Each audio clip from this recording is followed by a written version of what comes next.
got to respond to it, but the Ruby pick, we haven't seen that a whole lot. I think we saw it once the other day. How do you feel about it?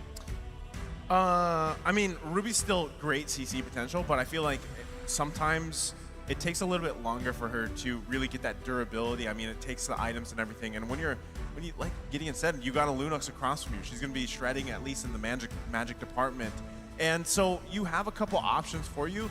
Ruby is great, though, for those setups if you can get them. The flicker combination with I'm Offended, if you can land those, it could set you up for a win in those objectives and everything else here. So solid lineups. I mean, there's a lot of CC here for Malvinas Gaming, but Occupy Thrones, they've kind of got their bases covered. Biggest question mark for me is the Faramis pick, because it's been a little lackluster so far through the tournament.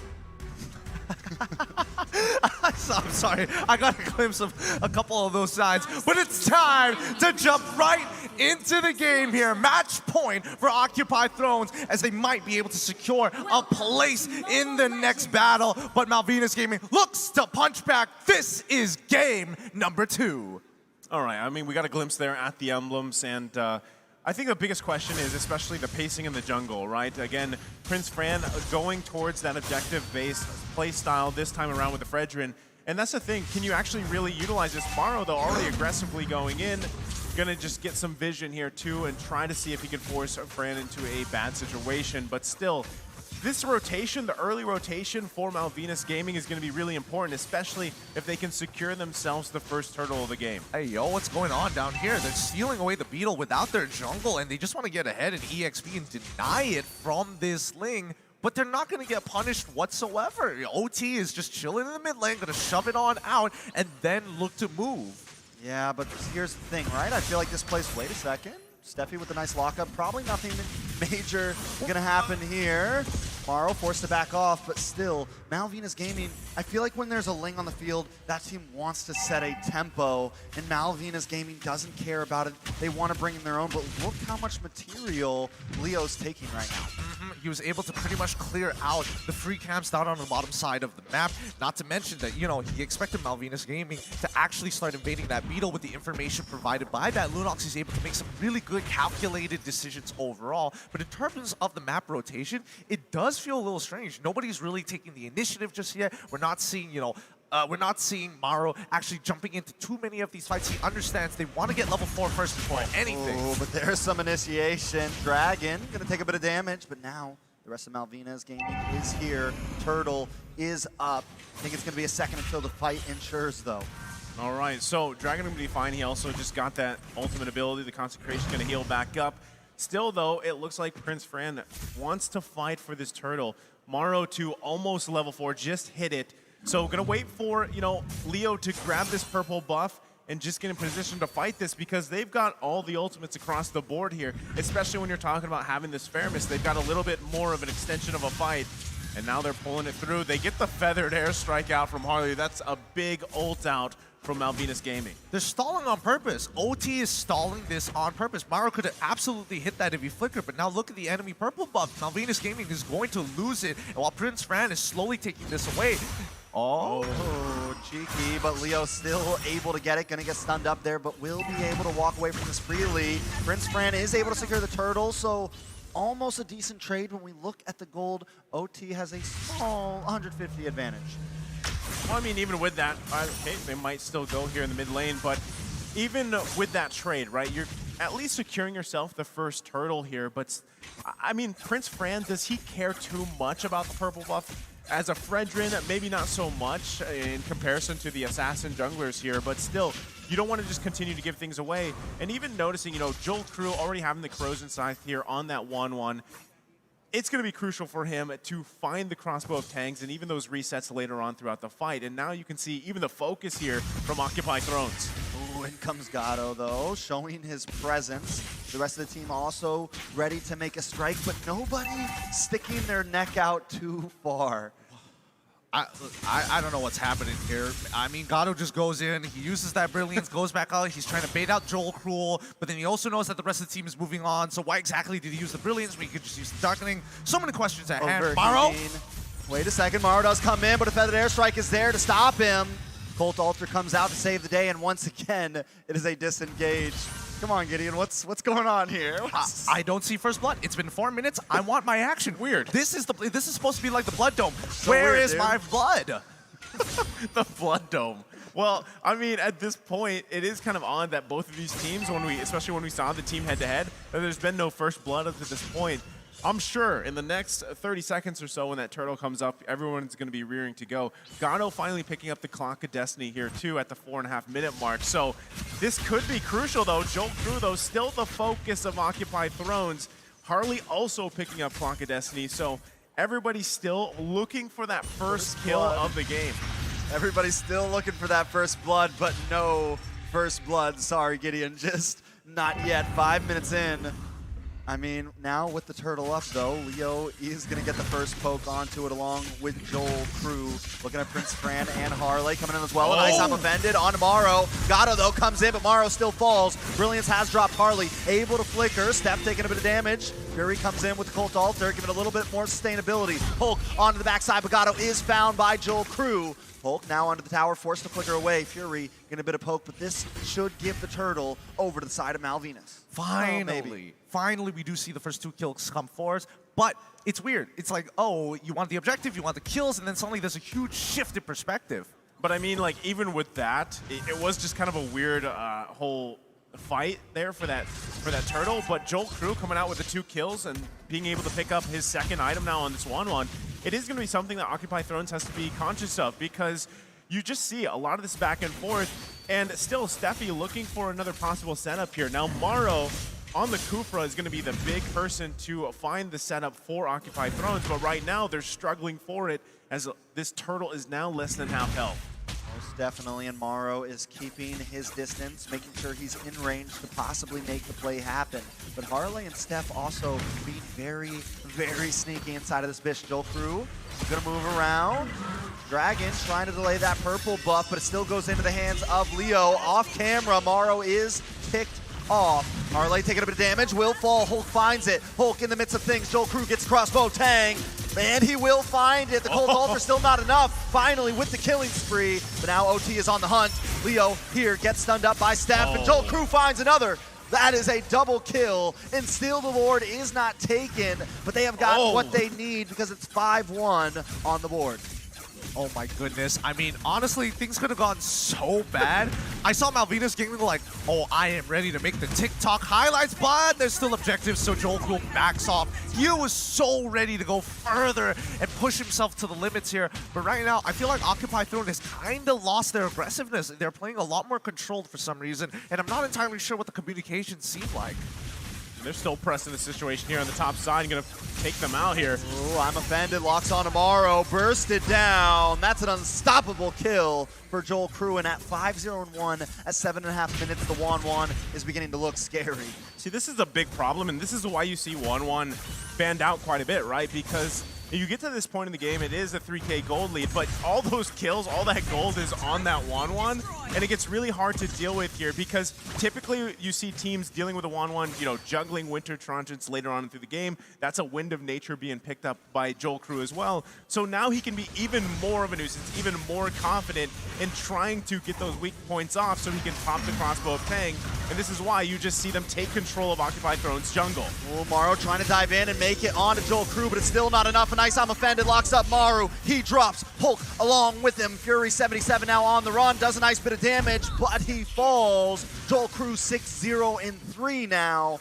That is 60% of the kills going to him. This is spelling trouble for OT. And this is why you need to ban out this 1-1. All that CC, all the commitment put on Joel Crew just does not matter. He cleanses out of the very first one, which is an inbuilt skill, by the way, and then immediately pops his Inspire to take out the rest of the team, gain his health back even. So right now it's quite a struggle for Occupy Thrones as it feels like no matter what they do, Joel Crew is just way too far ahead. So I think they need to start thinking about pickoffs, and specifically Harley. See, I mean, this is the crazy thing. Even looking at the gold, Joel Crew's like almost 3K ahead of Gato, right? Which was placed in the gold lane there. And that's what you're seeing here. Just, it's so hard to deal with, even these skirmishes around the buffs. Yeah, Hulk trying to get into that backside, but just can't seem to commit, can't seem to do the damage, and it definitely has to do with that gold lead. Now back to what you were saying.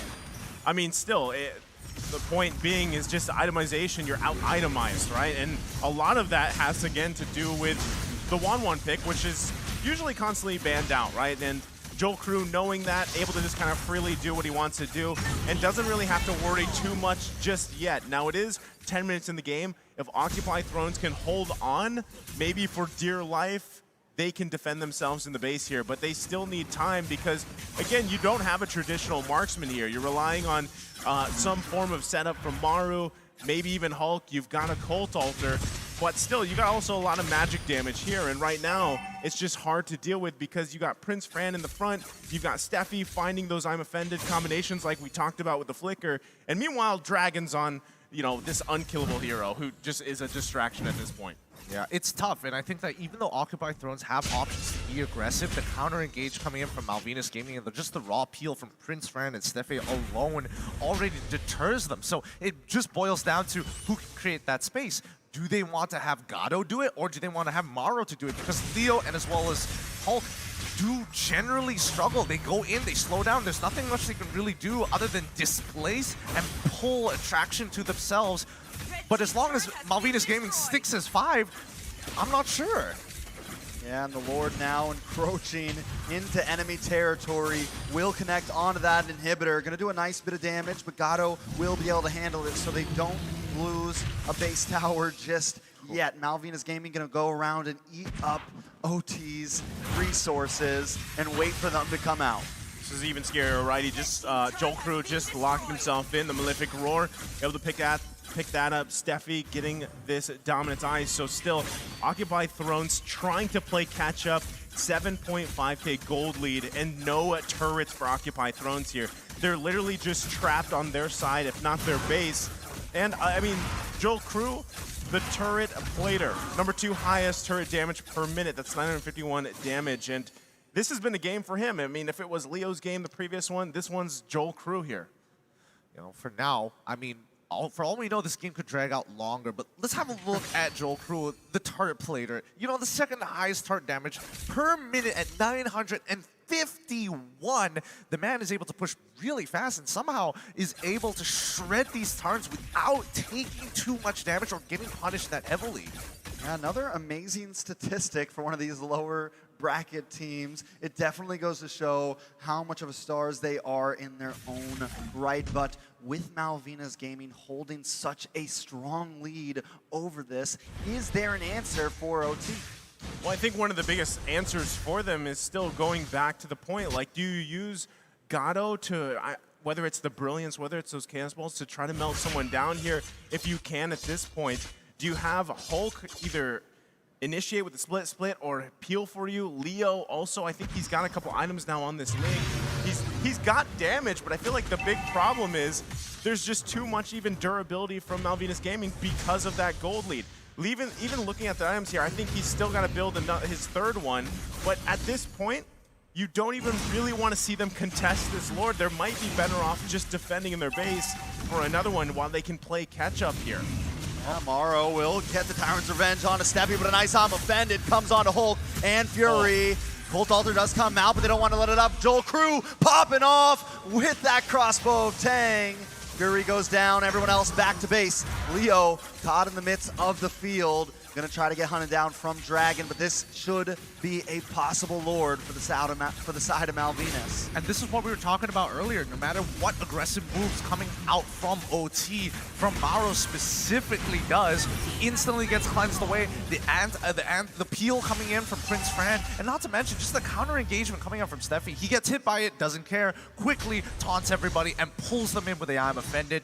So now OT are on the back foot even further than before, and most teams can't recover from this position. 9k gold lead basically going to be 10 once that Luminous Lord crashes into the inhibitor. Yeah, I think, you know, Leo's trying his best here, really to put pressure anywhere that he can, but he's also going to be careful because in this defense, you're probably going to see Steffi try to just set up a play with a Flicker, I'm Offended combination. They still have quite a few options, but now they've got to work on this Lord here on the bottom side. Most definitely it does get the crash because it is enhanced.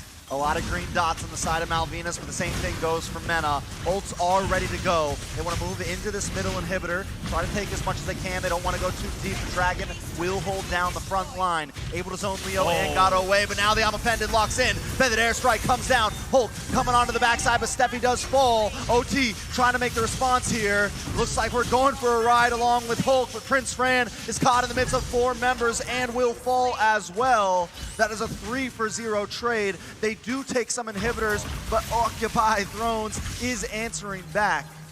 Well, I mean, you can consider that a at least successful defense here for Occupy Thrones. They also narrowed down that gold gap by about, what, 3,000 gold or so. And they might be able to make some more moves across the map. They didn't get Joel Crew, unfortunately, but the fact that Steffi initiated that, right? As we expected, he initiated that fight with the I'm Offended, and it didn't go the way they wanted to. They wanted to end the game there, but Occupy Thrones able to hold on for it. Yeah, unable to close out, and man, quite the swing in OT's favor now. They might actually have a chance if they're able to find a fight like that once more, now that the blue does, well, I mean, Hulk in particular, is able to kind of tank just enough damage from Joel Crew to waste his time and allow the rest of his team to go for the bigger picks. And looking at the items, I mean, at least for, you know, Occupy Thrones, they've got the damage in terms of magic, right? You've got Fury having that Divine Glaive now with the glowing wand. He's got the Lightning Truncheon. He's pretty much where he needs to be. You also have, again, Gato is that big thing, because that's what you chose to put in the gold lane here. Now, you do lack that marksman, but you've got a lot of burst potential. The penetration is there, and hopefully Leo can follow up. If Leo continues to put pressure around the map, open it up a little bit better, they could still play around that, but Morrow charging up here in the bush. Oh, big flicker. That is huge. Harley goes down along with Joel Crew. Steffi could be next. Leo going to try to find him, use the conceal, just try to escape, but it's double kill for Leo. Prince Fran into the back line, will get immobilized, and Glue's going to take him for a ride back to the team. Prince Fran trying to do everything he can, but Leo will get the triple and wipe them out. Nothing but Dragon stands against Occupy Thrones right now. Should be an easy lord. Oh, I don't know what the thought process was there, but Joel Crew, unfortunately, purposefully showing himself walking into the lane rush like that against the Kufra, who doesn't mind if there's multiple. It means more value. I thought I was going to get a 1-for-1. He got a 3-for-1. That was massive. I mean, as we were just trying to figure out how can Occupy Thrones get back into the game, just like that, that gold lead completely gone here. And even Gato picking up the Divine Glaive because of that whole skirmish. They've now got the Lord marching with them in the bottom side. They're going to be looking to focus on possibly even Inhibitor Turret if they can get there. So now Malvinas Gaming in a very dire situation. You've got Leo also pushing into the tier 1 on the top side. Let's see if Malvinas Gaming can defend this, because that was a huge blunder on the bottom side. Oh, I mean, let's look at the high ground defense at this point, because now Occupy Thrones are taking the lead, but it doesn't really technically matter at this point other than the situational items. Probably not the best use of Feathered Airstrike there. Probably could have waited a little bit until it got closer towards the Inhibitor turret, because they knew that the outer turrets are basically gone at this stage with a Luminous Lord 17 minutes into the game. However, if we talk about oh no. Yeah, a little bit of suppression. Oh! But wait a second, I'm Offended comes in, and Fury goes down. Joel Crew gonna pick that up. It comes across Bo-Tang. Morrow will be next. Hulk forced to back off. Leo now on the boss side. Joel Crew wants to try to find him, but he is a slippery boy. Should be able to escape this. Wait a second. Joel Crew still hunting him down, but Leo is going to be able to get away. It is back in fourth. Man, Leo's doing work again. I mean, you got to give it up to the guy. He picks up the BOD here, but knowing the situation they were in, for 12, 13 minutes of the game, he has found wins where he could, and it's resulted into basically Occupy Thrones being in this game, possibly ending this and sending Malvinas Gaming home, right? And Leo, whether he's pushing lanes, whether he's pushing turrets, it's opening up the map for Occupy Thrones here. I mean, look at the gold for Leo. Yeah, he's definitely been playing a different game from the rest of his team, and honestly, wait, hold up, Leo, are you in trouble? Oh, maybe. Force uses Tempest Blades as an escape. In comes Dragon trying to sandwich it in, but man, Leo. That's all I gotta say. The Leo, he is the literal economy of OT at this stage of the game, right? And Malvinas Gaming, this has been a series of unfortunate events. Like every particular play that they've thought of, either they didn't think it all the way through and got punished for it, and now if they had just closed out this game, we would have already been on game 3, and Malvinas Gaming would have the momentum. But now that it's been stopped, OT are starting. This is a real test of the mental between both of these teams. Throw the strategy out right now, because if they cannot execute, and more importantly so, if their mental breaks at this crucial part of the game, it's going to be over. Yeah, I mean, at this point, right, everybody's items are almost at this pretty much locked in, right? You're going to see some juggling, especially from the side of Occupy Thrones, because they've got to juggle the Winter Transient when Joel Crew pops that crossbow of Tang. If they can negate that and time it well. Morrow doesn't want to juggle anything except for Joel Crew.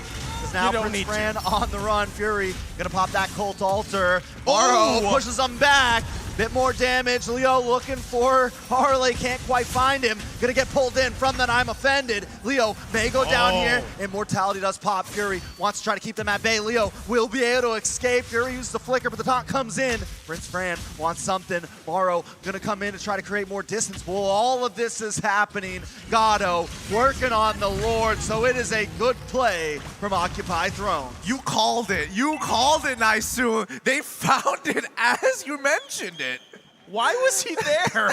I mean, that's, again, Joel Crew, you're wondering, like, you know, you don't have to be there in the middle of that, in between that pit when you know Morrow is in a bush. And that's the thing. Remember, you can't hear that charge up, right? You can't hear that. So that's just a surprise effect. And again, why Kufra seems to be picked up so often, because when he charges up, comes in with that Tyrant's Rage, it's really hard to deal with. So now it's, again, Malvinas Gaming on the defense here, and look at that gold lead that Occupy Thrones has. Really, at this point, it just comes down to juggling those items and marching in with this Lord here. Joel Crew is getting very impatient here. He knows he could have ended this game much sooner, but here we go. A potential final push. Lord has encroached into this base. Feathered Airstrike does come down, but the Cold Altar is enough to sustain, and Harley will bite the bullet. Next will be Steph, possibly very low. Holt trying to get in the backside, but they are going at it, and the base falls. Occupy Thrones will claim the victory tonight. Malvinas Gaming will be forced to go home